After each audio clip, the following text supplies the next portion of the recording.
Antibiotics वे medicines हैं जो bacteria से होने वाले रोगों के उपचार में उपयोगी होती हैं। एंटीबायोटिक्स की खोज अलेक्जेंडर फ्लेमिंग ने 1928 में की थी।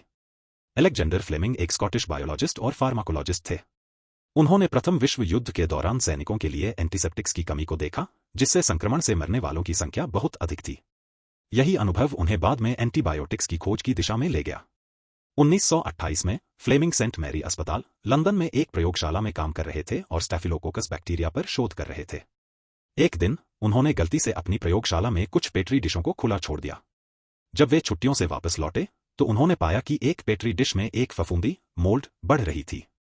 उन्होंने देखा कि जहां फफूंदी बढ़ी थी वहां स्टैफिलोकोकस बैक्टीरिया का विकास नहीं हुआ था। फ्लेमिंग ने ध्यान से अध्ययन किया और पाया कि यह फफूंदी पेनिसिलियम नोटेटम है जो बैक्टीरिया को मार रही थी। इस फफूंदी से एक पदार्थ निकला जिसे फ्लेमिंग ने पेनिसिलिन नाम दिया।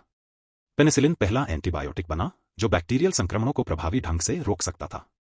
फ्लेमिंग की खोज के बावजूद पेनिसिलिन को दवा के रूप में विकसित करने और बड़े पैमाने पर उत्पादन करने में कई वर्षों का समय लगा। हॉवर्ड फ्लोरी और अर्नेस्ट बोरिस चेन ने पेनिसिलिन को व्यावहारिक एंटीबायोटिक में परिवर्तित करने का महत्वपूर्ण काम किया। दूसरे विश्व युद्ध के दौरान पेनिसिलिन का बड़े पैमाने पर उत्पादन हुआ और इसने लाखों जीवन बचाए। फ्लेमिंग को हार्वर्ड फ्लोरी और अर्नेस्ट चेन के साथ संयुक्त रूप से 1945 में चिकित्सा के क्षेत्र में नोबेल प्राइज मिला। अलेक्जेंडर फ्लेमिंग की पेनिसिलिन की खोज ने चिकित्सा के क्षेत्र में क्रांतिकारी बदलाव लाया और संक्रमणों के इलाज में एक नई दिशा दी। उनकी यह खोज आज भी स्वास्थ्य देखभाल में महत्वपूर्ण भूमिका निभाती है।